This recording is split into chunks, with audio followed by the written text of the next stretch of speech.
39 குடும்பங்களுக்கு மட்டும் தான் நிவாரணத் தொகை குடுத்திருக்காங்க. ஒரு 2 குடும்பத்துக்கு குடுக்கலங்கிற ஒரு குற்றச்சாட்டு இருக்கு. அது உண்மையா சார் அது? குற்றச்சாட்டு இல்ல சார். அது நிஜம் அது.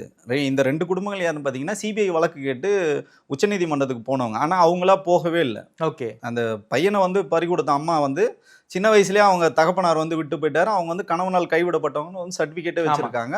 ஸோ அவர் வந்து போயிருக்காரு. அத வந்து தாவேகா தான் பணம் குடுத்து அனுப்பிச்சாங்கன்னு சொல்லிட்டு குற்றச்சாட்டு ஓகே. வந்து இருக்கு. சிபிஐக்கு போக வச்சது தாவேகா தான் சொல்றாங்க.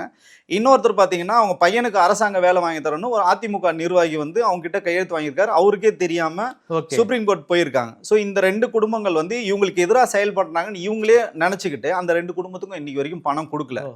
இப்ப அந்த 41 பேர்ல அந்த குடும்பத்துல கூட்டு வருவாங்களான்னு தெரியாது. எனக்கு தெரிஞ்சு 39 குடும்பங்கள் தான் இங்க வர்றதுக்கான வாய்ப்பு இருக்கு. ஓகே. அந்த 2 குடும்பங்கள வந்து கூட்டு வரதுக்கான வேலைகள் இவங்க வரைக்கும் தொடங்கவே இல்ல.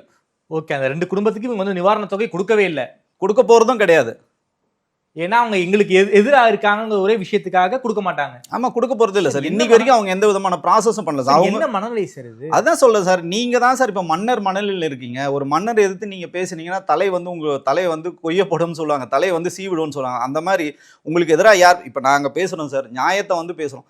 பாத்தீங்கன்னா கமெண்ட்ஸ் எல்லாம் பாத்தீங்கன்னா அவ்வளவு வன்மமான கமெண்ட்ஸ் வந்து எழுதுறாங்க. ஏன் எழுதுறாங்க? எனக்கும் விஜய் அவர்களுக்கும் ஏதோ சொத்து தகராறு இருக்கா? நான் அவரை ஆதரிச்சு பேசணும். அவருக்காக எவ்வளவு களத்துல வேலை செஞ்சோம், வீரியமா வேலை செஞ்சவங்க தான். ஆனா அந்த இடத்துல தவறு நடக்குதுன்னு தவறை நம்ம வந்து சுட்டி காட்டுறோம். ஓகே. நம்ம வேற யாருக்கிட்டயோ வேற யாருக்கோ அடிபணிஞ்சோ இல்ல வேற யாருக்கோ விலை போய் இந்த ஊடகத்துல வந்து நம்ம வந்து பேசிடலாம். அப்படி பேசினா ஒரு நாள் வேணா பேசலாம். தினந்தோறும் ஊடகங்களை நம்ம வந்து கூப்பிட்டுட்டு தான் இருக்காங்க. நம்மளும் வந்து பேசிதான். நான் என்ன கேக்குறேன்னா, நாங்க தவறே பண்ணனா கூட எங்களோட வாங்க நேருக்கு நேரா உட்கார்ந்து விவாதம் பண்ணுவோம். இதே ஏன் சார் ஊடகங்கள் இன்னைக்கு வரைக்கும் ஒரு தாவேக நிர்வாகி கூட எந்த ஒரு ஊடகத்தையும் நேரடியா சந்திக்க திராணி இல்லாம இருக்காங்க? சார் பயம் சார் உங்களுக்கு. உங்ககிட்ட நேர்மை இல்ல, மக்களுக்கான திட்டங்கள் இல்ல. மக்களை வந்து நீங்க அந்நியப்பட்டு இருக்கும்போது அப்ப நீங்க போனை சுவிட்ச் ஆஃப் பண்ணிட்டு சமூக வலைதளங்கள்ல மட்டும் தான் பேசுறீங்க. சமூக வலைதளங்கள் தான் திரு விஜய் அவர்களுக்கு மிகப்பெரிய பலம். இன்னைக்கு பாத்தீங்கன்னா அந்த விர்ச்சுவல் வாரியர்ஸ் எல்லாமே தாவேக்காக்கு எதிராக இன்னைக்கு செயல்படுறாங்க. தாவேக்காக்கு எதிராக பேசுறாங்க.